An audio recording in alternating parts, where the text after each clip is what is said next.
this is Karine Jean-Pierre, the White House press secretary and self-proclaimed historic figure. I wish I was kidding. This is a historic administration. I'm a historic figure, and I certainly walk in history every day. Okay. Anyway, on March 26, 2024, President Biden held a rally in North Carolina. And to promote the visit, Karine approached WBT Radio in Charlotte and spoke to their news director, Mark Garrison. Hey there. Good morning, Mark. Thank you so much for having me. I'm looking forward to having this conversation. So, North Carolina's a state in play for sure. Some of the latest numbers show 72% of voters here are really worried about the president's mental competence. And one poll last week said that was 46% of Democrats. How does the president overcome that? Well, I would point everyone to the State of the Union, where the president gave an incredible speech about his vision for the American people. And he spoke for 75 minutes and laid out a powerful remarks on how he sees us moving forward with healthcare, lowering costs for healthcare, and how important that is to millions of Americans, including North Carolinians. So the question was, how does Biden convince voters that he's mentally competent? And Karine's answer was, he gave a speech and talked about healthcare. Let's watch some of the highlights from that speech. I want to provide an annual tax credit. And since I've come to office, our GDP is up, our trade deficit with China is down through my American Rescue Plan, which every American voted against, I might add. The last administration enacted a $2 trillion tax cut, overwhelmingly benefit the top 1%. The threat to democracy must be defended. I'd be a winner, not really. But then Mark Garrison did what reporters and journalists aren't allowed to do, and that's ask the White House an actual tough question about Joe Biden's mental fitness. When I told a number of people that I was talking to you today, it was interesting, though. They all said, would you please just ask her, does the president have dementia? And so before I move on from that, does he? Mark, I can't even believe you're asking me this question. When Karine's been asked about the president's health in the past, her response is usually one of shock.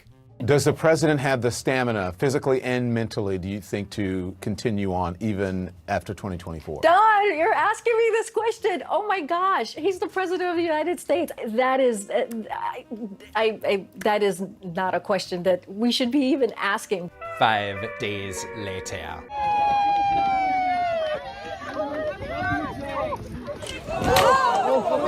That is an incredibly offensive question to ask. But you know people ask it. Wait, no, no. You, Mark, you're taking us down this rabbit hole. Let me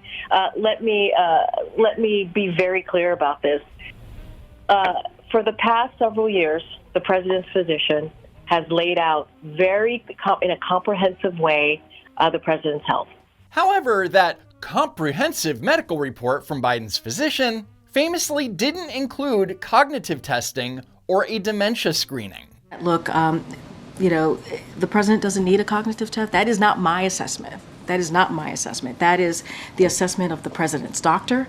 That is also the assessment of the neurologist, who has also made that assessment as well. Every single day, Democrats attempt to gaslight voters regarding Joe Biden's mental fitness. Oh, he's sharp as a tack. Never been better. But it's not working because we see the reality. Donald Trump said cuts to Social Security and Medicare are on the table again. When asked if he changed his position, he said, quote, there's a lot you can do in terms of cutting. Tremendous amount of things you can cut. Let me be precise. Tremendous amount of things you can do, not cut. He said, but the bottom line is he's still at it. He passes a cognitive test every day. This is a president, if you watch him every day, if you really pay attention to his record and what he has done, you will see exactly how focused he's been on the American people, how historic his actions has been. Yeah, we know how historic Joe Biden's actions have been. Historically high inflation, historically high gas prices, historically high border crossings, historically high mortgage rates. This is a historic administration. I'm a historic figure. And so I'm not even going to truly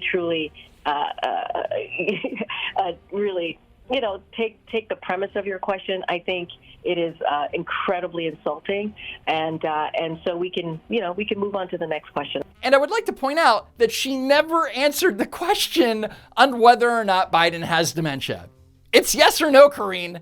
I hate that my taxpayer dollars go towards paying her $180,000 annual salary. Ugh. Anyway, since Karine wasn't actually going to answer questions about Biden's mental health, Mark Garrison quickly pivoted to questions about the economy. Gas prices and grocery prices, then. Big topics here in North Carolina. How does Mr. Biden win votes when people don't have as much disposable income? Look, the president understands. He grew up in a middle-class family, working-class family in Scranton, Pennsylvania. He gets it.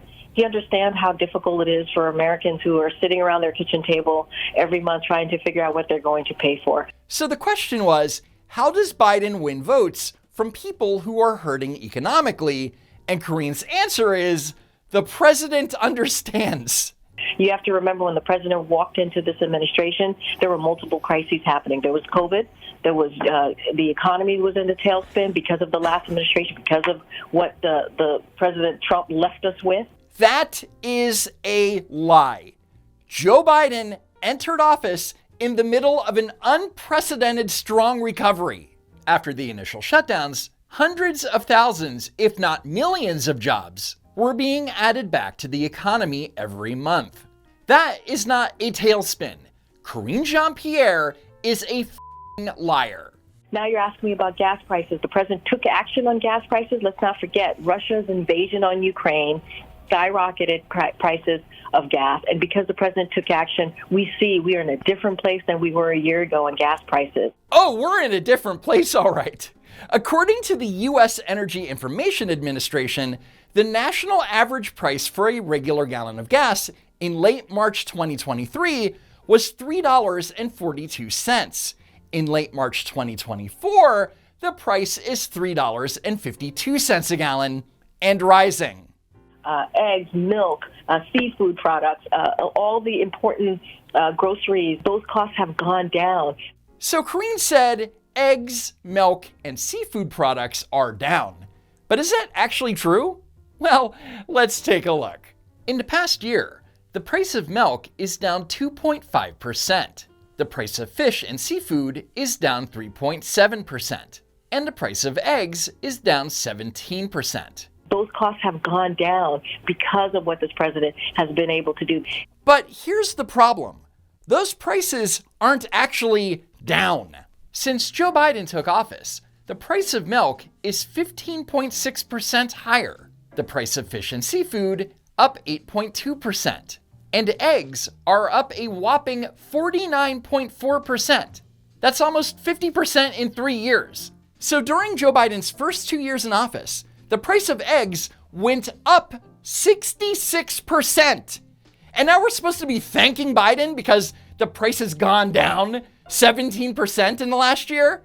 Gee, thanks, Bidenomics! So to recap, the question was, how is Joe Biden going to win over voters who have less money in their pockets? And Karine's answer is, Joe Biden lowered prices.